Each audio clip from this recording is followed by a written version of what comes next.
ధర్మాసనం ఎస్సీ వర్గీకరణ ఆయా రాష్ట్రాలు చేసుకోవచ్చని ఇచ్చిన తీర్పుకు వ్యతిరేకంగా రాష్ట్ర వ్యాప్తంగా చెన్నూరు ఎమ్మెల్యే గడ్డం వివేక్ మాలలను రెచ్చగొడుతున్నారని మాదిగ మంత్రిమండలి రాష్ట్ర ఉపాధ్యక్షుడు కోటగిరి బాపయ్య, అంబేద్కర్ సంఘం రాష్ట్ర ఉపాధ్యక్షులు మామిడిపల్లి బాపయ్య ఆరోపించారు.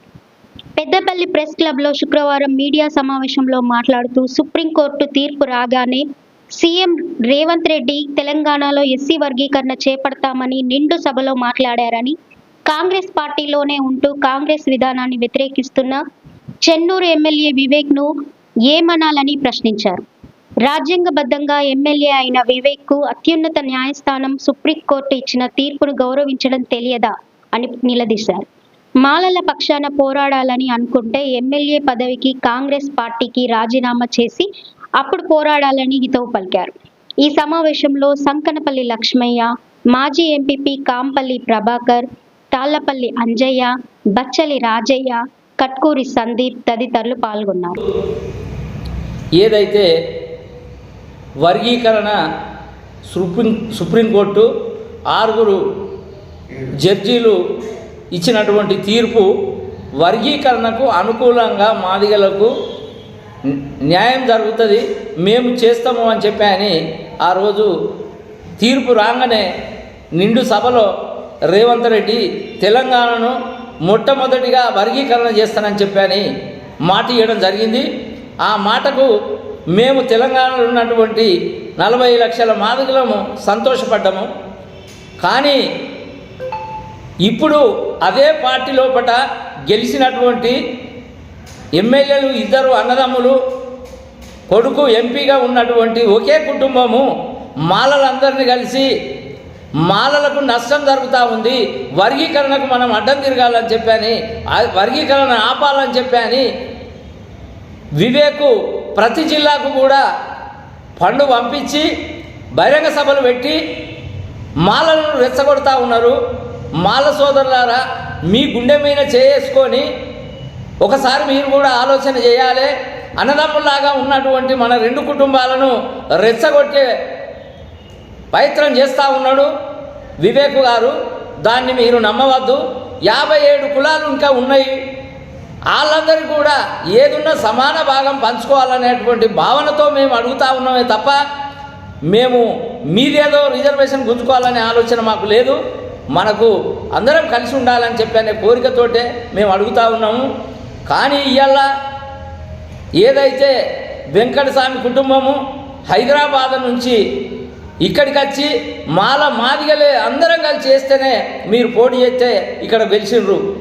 ఏ కుటుంబంలో అయినా కూడా ఒకే కుటుంబం నుంచి 3 గెలిచేటువంటి ఉన్నారా? ఇక్కడ మాలలకు మాదిగలకు కూడా మా మనోభావాలు దెబ్బతీస్తూ మేమందరం కలిసి కూడా మిమ్మల్ని గెలిపించినాము. కానీ నువ్వు ఒకే కులాని కోసమే పనిచేస్తూ ఉన్నావు.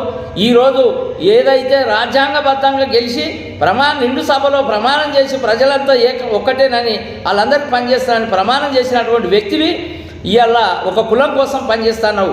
ఆ కులం కోసమే పనిచేస్తే నువ్వు వెంటనే ఎమ్మెల్యేలకు రాజీనామా చేసి ఎంపీగా రాజీనామా చేసి ఆ కులానికి బలోపేతం చేయాలని చెప్పి మిమ్మల్ని కోరుకుంటున్నాము. అలాగే కాంగ్రెస్ పార్టీ రేవంత్ రెడ్డి గారు మాదిగలకు న్యాయం చేస్తానన్నాడు. ఆ న్యాయం ఏంటో మాకు చేయాలని చెప్పి అనుకుంటున్నాము. మీరు పార్టీ నుండి అతన్ని క్రమశిక్షణ తప్పి ఒక కులం మీద దాడి చేస్తూ ఉన్నాడు, బహిరంగ సభలు పెడతాను, రెచ్చగొడతా ఉన్నాడు, కులాలు కొట్లాడే పరిస్థితి ఉన్నది. కాబట్టి అంటే వెంటనే ఆయనను సస్పెండ్ చేయాలని చెప్పి మేము డిమాండ్ చేస్తున్నాము. అలాగే సుప్రీంకోర్టు కూడా ధర్మాసనం ఇచ్చినటువంటిది ఈ దేశానికి ఒక ఉన్నత స్థాయిలో ఉన్నటువంటి జడ్జీలు ఇచ్చిన తీర్పు అది కరెక్ట్ కాదు అని చెప్పి అంటాడు. కాబట్టి కోర్టు ధిక్కారం కింద కూడా అతన్ని చర్య తీసుకొని ఆయనను అరెస్ట్ చేయాలని చెప్పని కూడా మా జాతి డిమాండ్ చేస్తూ ఉన్నది. నా పేరు మామిడిపల్లి బాపయ్య. నేను ఆల్ ఇండియా అంబేద్కర్ సంఘం జాతీయ ఉపాధ్యక్షుని. ఏదైతే ఆగస్టు 1 తారీఖు నాడు భారతదేశంలో అత్యున్నతమైనటువంటి న్యాయస్థానము సుప్రీంకోర్టు ఏదైతే 30 సంవత్సరాల నుంచి పోరాడుతున్నటువంటి ఏబిసిడి వర్గీకరణకు న్యాయం చేసినటువంటి ఏదైతే ధర్మాసనం 6 జడ్జీల తీర్పు ప్రకారం మనందరం కూడా భారతదేశంలో ఉన్నటువంటి ఎస్సీలందరం కూడా 61 కులాలను గర్వించడం, సంతోషపడ్డాం. కానీ మరి ఆ ధర్మాసనం ఇచ్చినటువంటి తీర్పునే నువ్వు ఒక శాసనసభ్యునిగా ఉండి దాన్ని వ్యతిరేకించడం ఎంతవరకు సమంజసం ఒకసారి ఆలోచించాలని వివేక్ గారికి నేను తెలియజేస్తున్నా. నీకు అన్యాయం జరుగుతున్నది అంటున్నవే, మాలకు అన్యాయం జరుగుతున్నది అంటున్నవే. ఎక్కడ జరుగుతుంది అన్యాయం? నీ అన్నకు టికెట్ ఇచ్చుడు, నీకు టికెట్ ఇచ్చుడు, నీ కొడుకు టికెట్ ఇచ్చుడు అన్యాయమా? ఒకసారి ఆలోచించమని కొడుతున్నాను. ఇదేనా నీ అన్యాయం? కరెక్ట్, మేము అడుగుతున్నాం. ఇది అన్యాయము. ఒక కుటుంబంలో ముగ్గురికి ఇవ్వడం అన్యాయం అని ఏమనాలి. కానీ నువ్వు 3 సీట్లు నువ్వే ఉండి అన్యాయం అంటే ఇది జనాన్ని తప్పుదో పట్టించడం కాదా?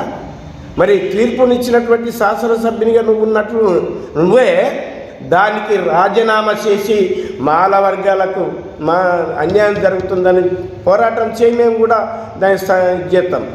గ్రామాలలో మాల మాదిగలం అన్నదమ్ములుగా, అక్క చెల్లెళ్ళుగా, మామ కాళ్ళుగా పిలుచుకున్నటువంటి సాంప్రదాయానికి నువ్వు గండి కొడుతున్నావు. వివేక్ గారు ఒకసారి ఆలోచించుకోవాలని మేము సందేస్తున్నాం. ఎప్పటికైనా ఒక కుటుంబంలో 4 అన్నదమ్ములు ఉంటే తండ్రి సంపాదించిన ఆస్తి 4 పంచుకోవాలా? మరి మనకు అంబేద్కర్ మహనీయుడు ఏదైతే రిజర్వేషన్ అందరికి ఇచ్చిండు, ఆ రిజర్వేషన్లు ఒక కులానికే జరుగుతుంది, ఉన్నత వర్గాలకే అది ఇదవుతుంది. కాబట్టి మందకృష్ణ గారు 30 సంవత్సరాల క్రితం పోరాటం చేసి ఏబిసిడి వర్గీకరణ అయితేనే మాలమాదిగలకు న్యాయం జరుగుద్ది అని చేసిండు. అది మేము దాన్ని గర్విస్తున్నాం. మళ్ళా అంబేద్కర్ తర్వాత ఈరోజు ఆయన ఏబిసిడి వర్గీకరణ అందరికి సమానం చేసిండు కదంటే వాళ్ళ సరసలో నిల్చుండబోతుండే మందకృష్ణ గారిని గుర్తుంచుకో. దంకి దయాకర్ గారు కూడా దాన్ని సమర్థించాడు. ఆయన ఒక నాయకుడు, ఆయన ఒక లీడర్ అని ఆయన కూడా సమర్థించాడు. నువ్వెందుకు సమర్థించకూడదు? నీకు ఓట్లేసి గెలిపించుడు మేము చేసిన పొరపాట? నీకు 3 సీట్లు నీకే రావడం పొరపాట? ఎట్లతో మేము చాలా ఒక బహిరంగ సభ ఏర్పాటు చేయండి, హైదరాబాద్లో మేము మాట్లాడతాం. ఈ 3కి సీట్లు ఇవ్వడము ప్రభుత్వం చేసినటువంటి అన్యాయమని మేము అనుకుంటున్నాం. మరి ఇక్కడ ప్రభుత్వంలో ఉన్నటువంటి ముఖ్యమంత్రి గారే ఏబిసిడి వర్గీకరణ చేస్తున్నంటే మరి నువ్వు ఏబిసిడి వర్గీకరణకు వ్యతిరేకం చేస్తున్నవే. మరి ముఖ్యమంత్రి గారిని నువ్వు వ్యతిరేకించినట్ట, సమర్థించినట్ట, మరి సుప్రీంకోర్టును నువ్వు వ్యతిరేకించినట్ట, తీర్పును వ్యతిరేకించినట్ట, సమర్థించినట్ట. నువ్వు ఒక శాసనసభ్యునిగా ఉన్నటువంటి నువ్వే మరి ఇట్లా చేస్తే ఎట్నండి? నువ్వు శాసనసభలో ప్రమాణ స్వీకారం చేసి ప్రజాస్వామ్యబద్ధంగా, రాజ్యాంగబద్ధంగా నేను పాలన చేస్తానని అన్నా నువ్వే ఇట్లా చేస్తే సమంజసం ఒకసారి ఆలోచించుకోమని, మరి ఇక్కడ ఉన్నే మరి మాదిగలు లేస్తే నీ పరిస్థితి ఏందో ఒకసారి ఆలోచించుకోమని మేము ఈ సందర్భంగా మేము ఈ ప్రెస్ మీట్ సందర్భంగా తెలియపరుస్తున్నాము. గుర్తుంచుకో. ఇప్పటికైనా నువ్వు రాజీనామా చేసి మాల వర్గాలకు చేయి. అద్దంట్లేం మాల మాదిగలము అన్నదమ్ములమని నేను చెప్పుకుంటున్నాను. ప్రతి గ్రామంలో మేము అన్న, తమ్మి, అన్న, అక్క, చెల్లి అని అనుకుంటున్నాం. మరి నువ్వు విడదీస్తున్నావా? ఇలా గండి కొడుతున్నావా? మా ఐక్యతను దెబ్బతీస్తున్నావా? మరి నువ్వు చేస్తున్న పోరాటం కరెక్టేనా? మరి కాంగ్రెస్లో ఉండి కాంగ్రెస్ ప్రభుత్వాన్ని వ్యతిరేకిస్తున్నావా? ముఖ్యమంత్రిని వ్యతిరేకిస్తున్నావా? ఒకసారి ఆలోచించుకోమని, మరి దీనికి నువ్వు త్వరలోనే ఫుల్ స్టాప్ చేస్తే బాగుంటుందని నేను ఈ సందర్భంగా కోరుతున్నా. జాబీ.